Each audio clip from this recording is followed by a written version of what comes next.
한국어 세계사 선택반 여러분들, 오늘은 제1차 세계대전 중에 일어난 러시아 혁명에 대해서 살펴보도록 하겠습니다. 우리가 지난 시간에 제1차 세계대전에 대해서 배웠는데 그 제1차 세계대전의 한 구절에 이렇게 나와 있어요.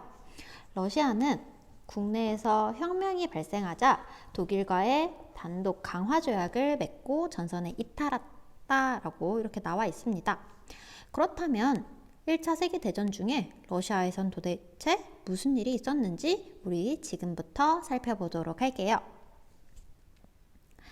자, 우선 19세기 러시아의 상황 한번 보도록 하겠습니다. 우리가 러시아에 대해서 배웠던 게 예전에 표트르 대제 때, 그리고 이제 예카테리나 2세 이렇게 절대 왕정 시기를 살펴봤었는데, 그 이후로 쭉 여전히 러시아는 전제 군주 시대였습니다. 그리고 영국에서 가장 먼 유럽 지역이기 때문에 산업혁명 역시도 굉장히 늦게 시작했습니다. 영국과 프랑스 같은 경우는 우선 정치적인 혁명이 있고 나서 산업혁명이 일어났었잖아요. 그런데 러시아는 산업혁명 직후에 이제 혁명이 일어나게 됩니다. 이렇게 순서대로 기억해 주시면 되고요. 산업혁명이 시작되면서 노동자들이 많아지게 되고요. 이러한 노동자들의 고통을 해소시키기 위한 사상, 우리 시험 문제에도 나왔던 사회주의가 이 러시아의 19세기에 확산되기 시작합니다. 그러면서 이러한 것들을 요구합니다. 노동자의 권리를 보호해달라. 그리고 당시 주목하셔야 될 것은 러시아가 일본과 전쟁 중이었습니다. 아무래도 전쟁 중이다 보면 굉장히 살기 힘들었을 거 아니에요. 그래서 전쟁 중지시켜달라. 그리고 우리도 서양과 같이 헌법을 제정하고 입헌 군주제와 같은 정치 제도를 가지고 오자. 그리고 이 기본적인 인권을 지켜달라라는 등의 여러 가지 사회 개혁을 요구하게 됩니다. 그러다가 러시아에 어떤 일이 벌어지게 되냐면요. 당시 왕이었던 니콜라이 2세가 전제 정치를 해요. 이 전제 정치에 대해서 굉장히 사람들은 불만을 많이 갖고 있었습니다. 또 방금 앞에서 얘기했던 것처럼 러일 전쟁 중이었기 때문에 노동자들이 굉장히 먹고 살기 힘들었어요. 그래서 당시 표트르 대제가 건설했던 상트페테르부르크 도시에서 개혁을 요구하는 평화적인 시위가 발생하게 됩니다. 분명히 노동자들은 평화롭게 시위를 했는데 정부군에서 발포를 하면서 사상자가 발생하게 됩니다. 여기 보시면 약 1,000명의 노동자가 사망했다라고 나오죠. 자, 이렇게 노동자까지 사망했으니까 가만히 있을 수 없겠죠. 그래서 당시 왕이었던 니콜라이 2세가 그렇다면 너희들이 원하는 것처럼 헌법도 만들고 우리 국회도 만들겠다. 이 국회 이름이 두마라고 합니다. 그런 거 약속을 하지만 여전히 멋대로 전제 정치를 유지했습니다. 이 사건을 피해 일요일 사건이라고 해요. 이 사건이 일요일에 있었기 때문에 굉장히 많은 노동자들의 피를 흘리는 사건이다 라고 보시면 되겠습니다. 자, 피해 일요일 사건까지 겪으면서 노동자들은 어느 정도 자신들이 시위를 했지만 그것이 여전히 받아들여지지 않는 상황입니다. 그렇게 힘든 상황 속에서 제1차 세계대전이 일어났어요. 제1차 세계대전은 1914년부터 1918년까지 꽤 오랫동안 지속된 전쟁입니다. 전쟁이 계속 오래 지속되었다. 제가 얘기했죠. 바로 참호전이 도입되면서 전쟁이 오래 지속되었다라고 하는데, 전쟁이 이렇게 오래 지속이 되자 당연히 인명피해 많아졌겠죠. 그리고 먹고 사는 것도 굉장히 힘들자 당시 노동자들은 전쟁을 멈춰주세요. 그리고 니콜라이 2세 전제정치 그만하세요 라는 걸 요구하면서 시위를 전개하게 되고, 이에 군인까지 이제 합세하면서 노동자들과 군인들이 만든 단체 소비에트라는 것이 조직이 됩니다. 자, 이렇게 혁명이 일어나던 시기가 3월이어서 이 혁명을 3월 혁명이라고 합니다. 그래서 이러한 시위를 발생 기점으로 시작한 3월 혁명의 결과 니콜라이 2세의 재정이 붕괴되고 임시 정부가 수립이 되어요. 자, 임시 정부가 수립이 되었습니다. 하지만 이 임시정부의 태도가 굉장히 미온적이었다라고 해요. 앞에서 요구했던 개혁은 하지 않고 전쟁도 여전히 지속하고 있는 상황이에요. 이러니까 당연히 노동자들은 불만이 많았겠죠.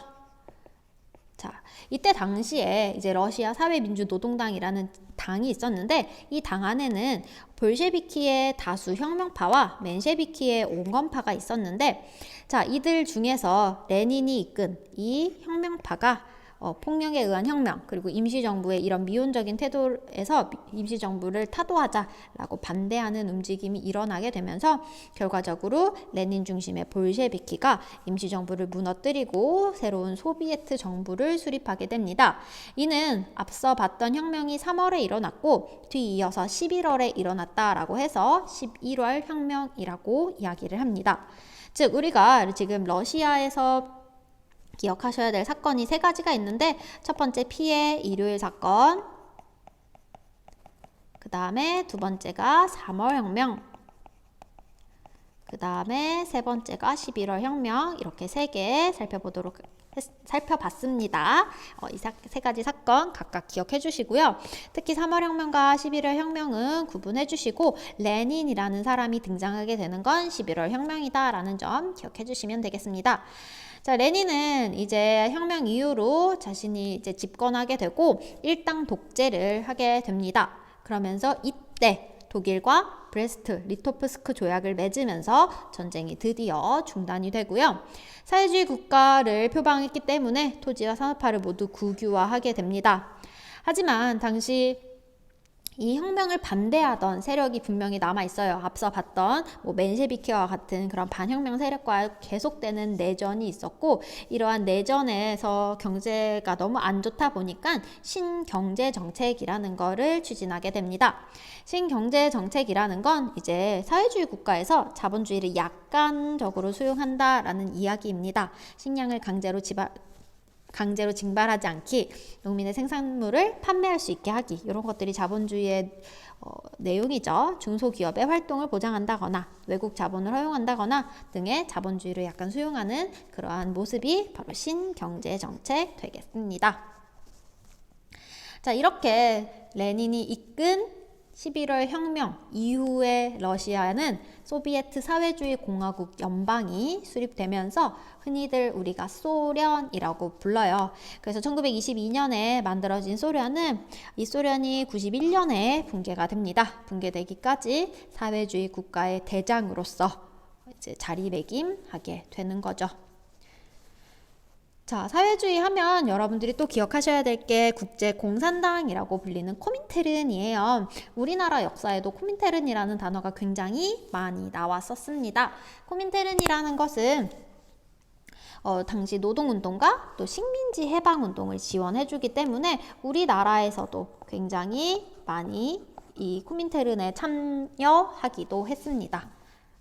이런 식으로 코민테른 전당대회에서 이렇게 발표도 하는 레닌의 모습도 살펴볼 수 있겠습니다. 자, 비록 지금은 사회주의 국가가 별로 없지만 이 당시만 해도 사회주의 국가는 약자였던 노동자들 그리고 식민지를 굉장히 전폭적으로 지원했기 때문에 전 세계적으로 이 사회주의가 퍼져 나갔습니다. 그래서 러시아 혁명 이후로 꽤 많은 나라들에서 혁명이 일어나고 또 사회주의의 영향을 받게 되죠. 특히 우리나라에서도 그 이후로 공산당이 결성되면서 대표적인 공산당 원두가 있나요? 박헌영. 이런 사람들이 이 코민테른에 참여하면서 러시아의 영향을 굉장히 많이 받았다라고 보시면 되겠습니다. 자, 우리 여기까지 러시아 혁명 살펴보도록 할게요. 생각보다 러시아 혁명은 1차 세계대전에 비해 내용이 좀 적습니다. 그래서 조금 내용은 짧지만 여러분들 교과서 정리하고 학습지 정리까지 모두 마무리하셔서 구글 클래스방에다가 인증샷 찍어서 올려주시길 바라겠고요. 이제 다음 시간에는 바로 이곳 프랑스 파리 베르사유 궁전에서 일어난 일에 대해서 살펴보도록 하겠습니다. 베르사유 궁전, 이 거울의 방에서 어떤 일이 생겼을까요? 우리 다음 시간에 만나도록 할게요. 안녕.